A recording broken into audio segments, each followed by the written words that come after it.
All right, hello calculus. This is lesson 5.5, more optimization. These problems today are from AP Classroom. So you should see an assignment for you, something that's been assigned. Lesson 5.5, max min applications. So find this in AP Classroom, and then I do want you to do your best. Don't just randomly guess, because I will give you your raw score. I think there's like 7 questions or something like that. So you're going to get however many you get right. So maybe you get 5 right, or maybe you get 7 right, but you're going to get 5 out of 7, or 6 out of 7, or 7 out of 7. So do your best. You will need your calculator handy. And some of these are just a little bit different, so I thought they were good. They do some good calculus for us too. All right, it says, example 1, which point on the graph of y equals the square root of x is closest to the point 7, 0. So again, closest refers to being a minimum. So that's something we want to minimize. And let's just have a picture to see what's going on here. So we know that y equals the square root of x. The shape is the square root swoop. So it looks something like this. And what we have is we have a point on the graph right here about, say that is the 0.70. And if I have another point that falls somewhere on this curve, let's say I put it right there, then we want to be closest would be to minimize this distance d. So we want to minimize the distance between these 2 points. And the distance, that'd be a big old distance formula here. And I have my 1.70. So what's this point? Well, this point would be any x value. And then the y value is the square root of whatever that x value happens to be. All right. So if we want to use the distance formula, I hate the distance formula. I can never remember it. But what I do see here is a right triangle. And I don't know if you can see that. And all the distance formula is the Pythagorean theorem, where d is the hypotenuse squared. And if we're trying to find that length d, then I would need to square root it. That's where that square root comes from. Now, to figure out this length, well, it's the difference between the 7 and the x. And it doesn't matter if this x is way over here because we're going to square it. So a squared plus b squared equals, in this case, d squared. So to figure out this length, we can say that it's 7 minus x or x minus 7. It actually is not going to matter because we have to square it anyway. So that's a squared. And then this distance is in the y direction. So this is actually subtracting the y value of 0 and the y value of the square root of x. So that'd be the square root of x minus 0. And again, we have to square that. So that's a squared plus b squared equals d squared. And then we take a square root. That's the distance formula. That's where that comes from. Let's see. I think I want to go ahead and do some cleanup here. 7 minus x quantity squared. I can do some simplifying. I can multiply that out. So 7 minus x times 7 minus x would be 49 minus 14x plus x squared. And then this is really just the square root of x squared, which would just be x. So again, I can clean that up. At x squared, negative 14x and a positive x is a negative 13x plus 49. And I'm just going to do one more thing because I don't like this giant square root. I would much rather have exponents. So I'm going to make that to the 1/2 power. And now I can go ahead and take a derivative. Again, we're trying to minimize this distance. So I need to take a derivative so I can find my critical numbers. So d prime, drop my power down. Now this is a chain rule. And so I'm going to subtract 1, but that'd be the same as 2 over 2. So 1/2 minus 2/2 is negative 1/2. And then don't forget about the baby. We need to take the derivative of the inside. So that'd be 2x minus 13. So multiplying by the derivative of the inside. I'm going to clean that up, sort of reorganize it a little bit. Here I have this whole negative exponent. I'm going to send him to the denominator. So my numerator is 2x minus 13. And in the denominator, I have a 2. And I have this quadratic underneath a square root. X squared minus 13x plus 49. And I'm going to stop right here because this is my derivative. And it looks pretty complicated. And I know it's a fraction. So I know that this whole square root thing, the 2 is fine, but the square root, it can't equal 0 since it's in the denominator. We know that, but also a square root has to be greater than or equal to 0. So really, it's got to just be greater than 0. A square root can't have negative values because those would be imaginary. So what I needed to do was actually try and solve this. So we want it to be greater than 0. I can go ahead and square both sides. So it turns out that x squared minus 13x plus 49 has to be greater than 0. Well, we know this is a parabola, so we want to know, where is the parabola greater than 0? Well, I can't factor that. So I'd want to graph it and see. It doesn't factor by hand. And I can graph it though. And you can see it's right here. It is an up parabola, but it doesn't cross the axis. So it's always greater than 0, which means there's nothing I have to exclude, nothing I have to worry about. There's no solution here that I need to think about because it doesn't cross the axis. It's always positive. And so I don't really have to worry about it. We don't have to worry about any exclusions like we normally look at when we have a denominator. Now, if I set this thing equal to 0, I would multiply the denominator to the other side, and 0 times the entire denominator goes away. So we're just left with 2x minus 13 equals 0, and we get x equals 13 over 2. Make a little bit of a sign chart here for my derivative. 13 over 2 is 6.5, and so I think what I'm going to do is plug in like a 1. Why not? I could plug in a 1. If I plug in a 1 to my derivative right here, this would be 2 minus 13, which would be a negative value on top. And then in the denominator, I'd have 1 minus 13 plus 49. That's going to be a positive result. So negative divided by positive gives me a negative result. And then I don't know, choose a number like 10 maybe. 10 seems easy. So 10, plugging in a 10 would give me 20 minus 13, which would be a positive result. And my denominator, again, would be positive because it's always positive. And so we get a positive result there. And then that tells me, since we're going from decreasing to increasing, we would have a minimum at 13 halves. And that's what we want. We wanted to minimize this distance. So the point, 13 halves, you could use 6.5 as well. It doesn't matter.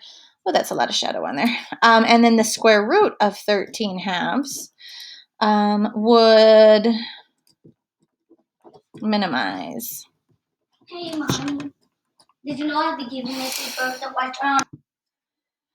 Sorry about that. So this point would minimize the distance to 70. Okay, pretty good. Lots going on in there. Here's another one that's a pretty complicated function. You will need your calculator for it. 2 vertical poles. 1, 2. All right, always good idea to draw a picture. One that's 16 feet high, and the other is 24 feet high. Stand 30 feet apart.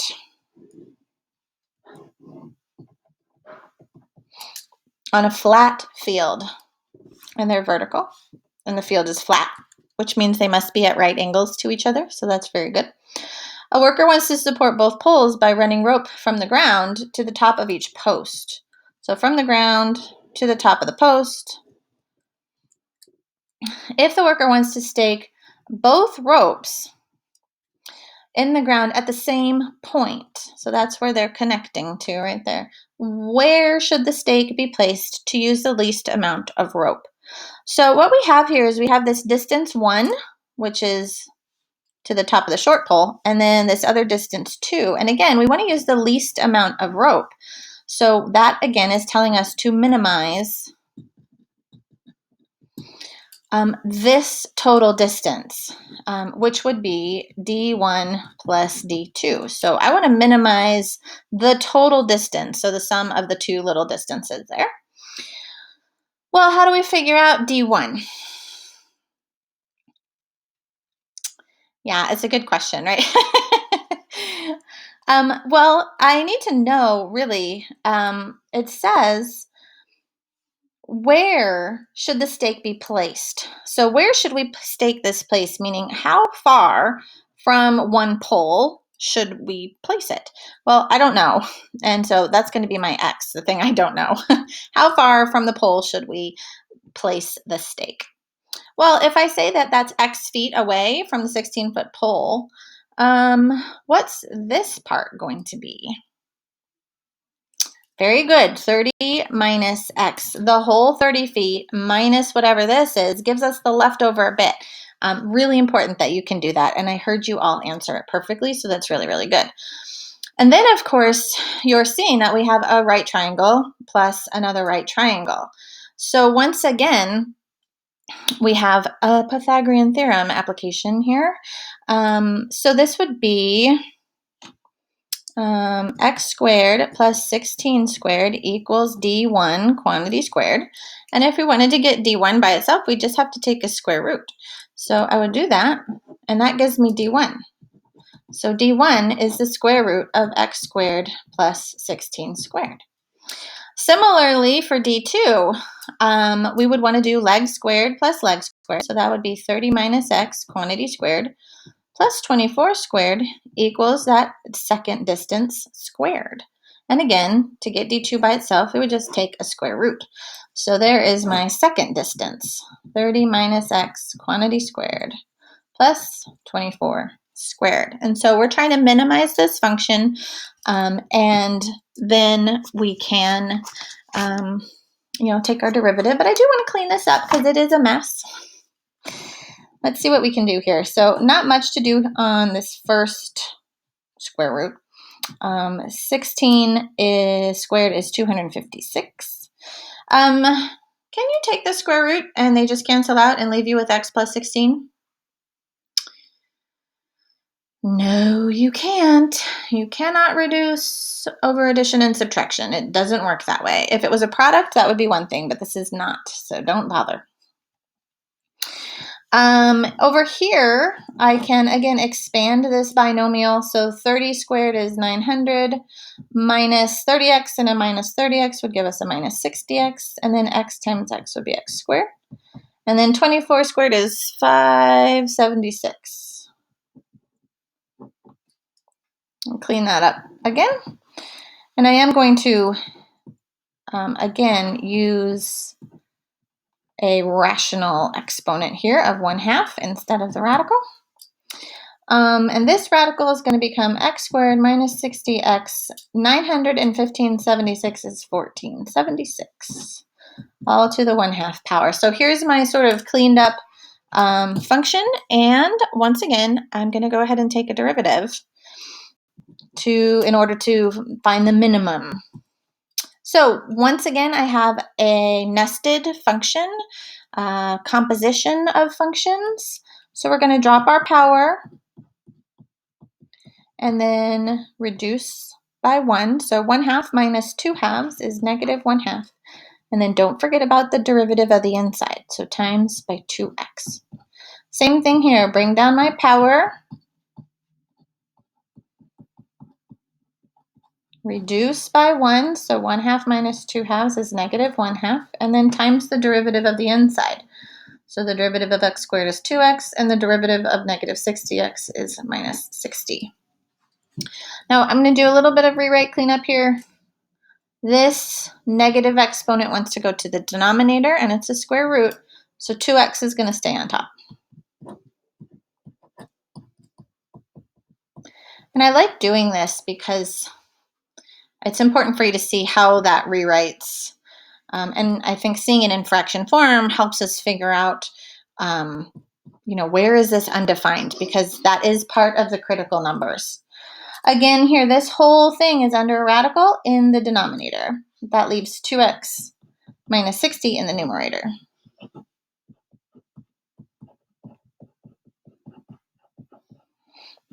And so this is our derivative function that we want to set equal to 0 so we can find those critical numbers.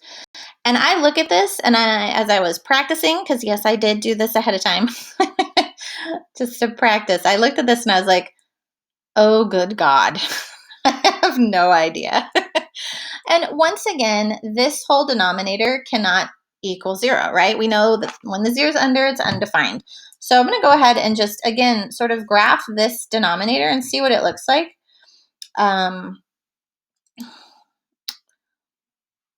So if I were to just take that, and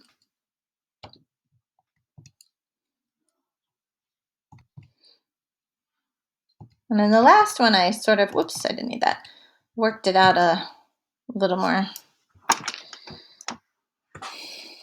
Where is it? Okay. If you wanted to, just like on the last one, you could go ahead and say, hey, this whole denominator, again, you don't really need to worry about the 2. And in fact, I could reduce my 2. I could take out the 2 here as well, which I will do in a minute. So we don't really need the 2. The square root needs to be greater than 0 once again. And if I square both sides, well, where is it? This is a parabola. It's up high. It's 256 up high. So this window is way too small. In this case, there it is.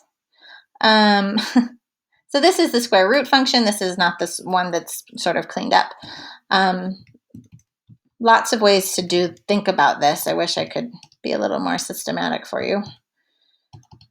Again, it'll be a parabola way up 256. I still didn't go high enough for that. There it is. Really high. It doesn't cross the axis anywhere. It's always positive, which is what we want. And this is the same.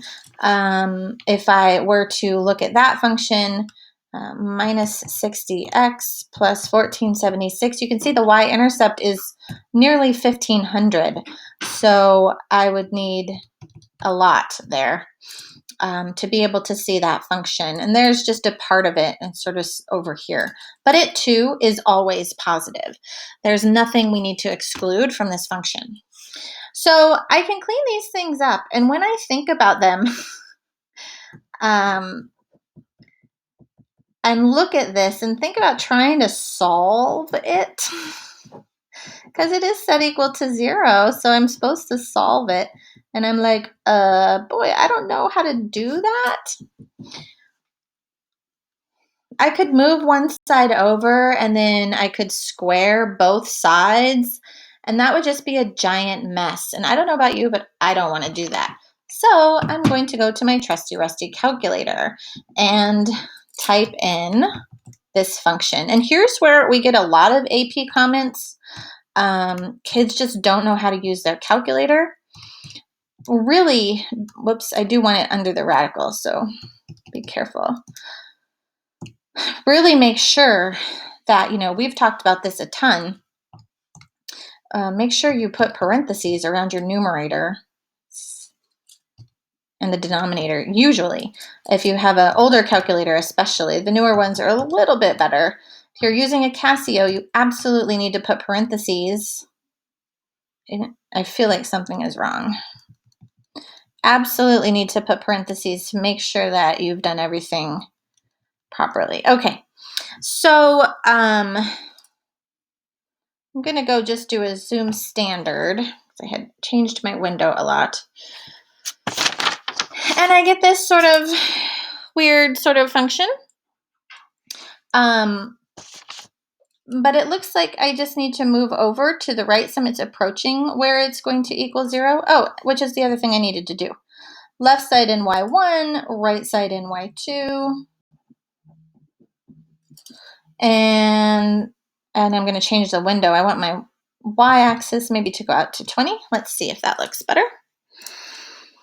So my x-axis, I said y just now, my x-axis needs to move out a bit, and you can see where it starts to cross, but I've got all this wasted space. So I'm going to zoom in even more. And I think only go from, say, -2 to +2. So you can see that a little more clearly. There it is coming in right there. And I want to go ahead and calculate the intersection. So on the Casio, you do the G-solve, graphing solve, and it's super easy to do. And on the TI, you got to do enter, enter, enter, and we get x equals 12. So taking my derivative graph and doing a little test on 12, I don't really need to because I have the graph right here. This is the function in y1, so I'm looking at the outputs. You can see that to the left of 12, we are below the axis. Those are negative outputs. And to the right of 12, we are above the axis. So those are positive outputs. And so decreasing to increasing means this is a minimum value. And so it says, where should the stake be placed? The stake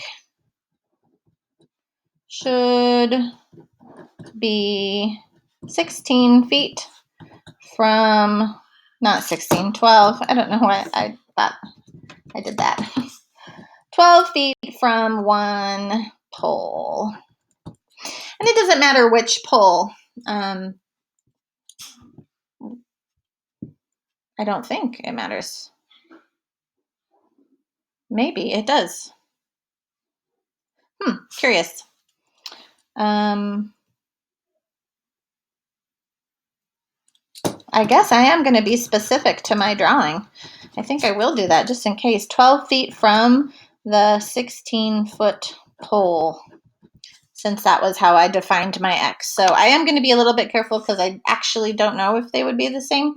If this was 16 feet this direction, it might be different. So this is the safe answer. All right, let's try a couple more. Now, these are a little bit different. These are from AP Classroom. You're going to see some of these in your work today. All right, consider all the lines in the xy plane that pass through both the origin at 0, 0 and a point xy on this curve, which is y equals x squared minus 4x plus 9. Oh, for x values from 1 to 4. I didn't notice that before. Whoops. Okay, so I'm on a closed interval here. So I'm thinking candidate test. For sure. Okay, since they gave me this specific closed interval, I'm definitely going to do the candidate test. And the figure below, shows one such line in the graph y equals blah, blah, blah. Which statement is true? The line with the minimum slope passes through at x equals 1, 2, 3, or 4. Okay, so here's what we're trying to minimize. We are trying to minimize slope. Question mark slope. Okay, so how do we find the slope? So we're talking about the slope between the origin and this ordered pair. Well, slope, let's think. We know slope. Slope is y2 minus y1. Well, our y value here is x squared minus 4x plus 9. And then we want to subtract y1, which is 0. So minus 0 over x2 minus x1, or x minus 0. Hey, look at that. I don't really care about those zeros. I'll clean that up a little bit. Get x squared minus 4x plus 9 over x. And I can do a little bit of cleanup to that as well, because I can divide every single term by x. So x squared divided by x is x. Negative 4x divided by x is negative 4. And 9 divided by x would be 9x to the negative 1. Ooh, tricky, tricky. Remember, that's just 9 over x, and I can pull that up using a negative exponent. Kind of cool. All right, so first of all, right from this point, we know x cannot equal 0. That's really important. But 0 is also not included in our interval. So turns out I don't need to worry about that, but I always like to point those out. Let's go ahead and find our derivative. So the derivative of x is 1. The derivative of 4 is 0. And here we would drop our power, negative 9x, and then subtract 1. Negative 1 minus 1 is negative 2, which gives me 1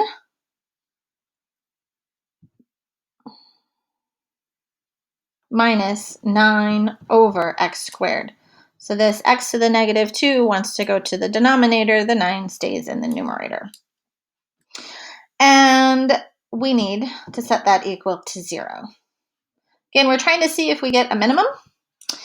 Now, how do you solve this little expression? I could move that negative 9x squared to the right-hand side. And then cross multiply. The other thing I could do is just get a common denominator, which would be x squared over x squared.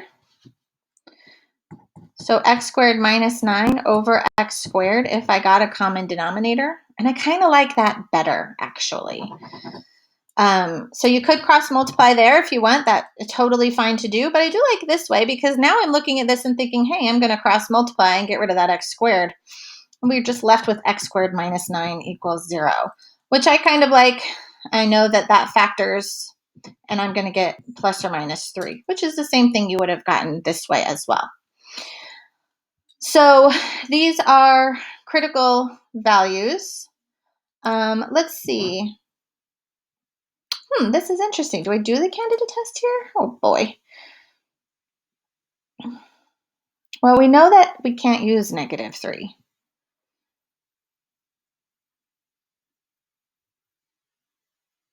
I'm going to pause this for just a minute.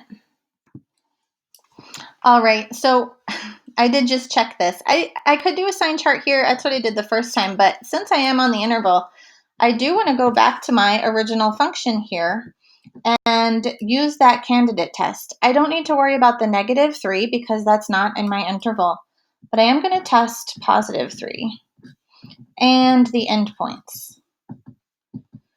Now, when I plug in 1 to my slope function, I'm looking for the minimum slope. When I plug that in, that's going to be 1 minus 4 plus 9 over 1, which gives me a 6. When I plug in a 3, that's going to be 9 minus 12 plus 9 over 3, which is 6 over 3 or 2. And when I plug in a 4, that's going to be 16 minus 16 plus 9 over 4.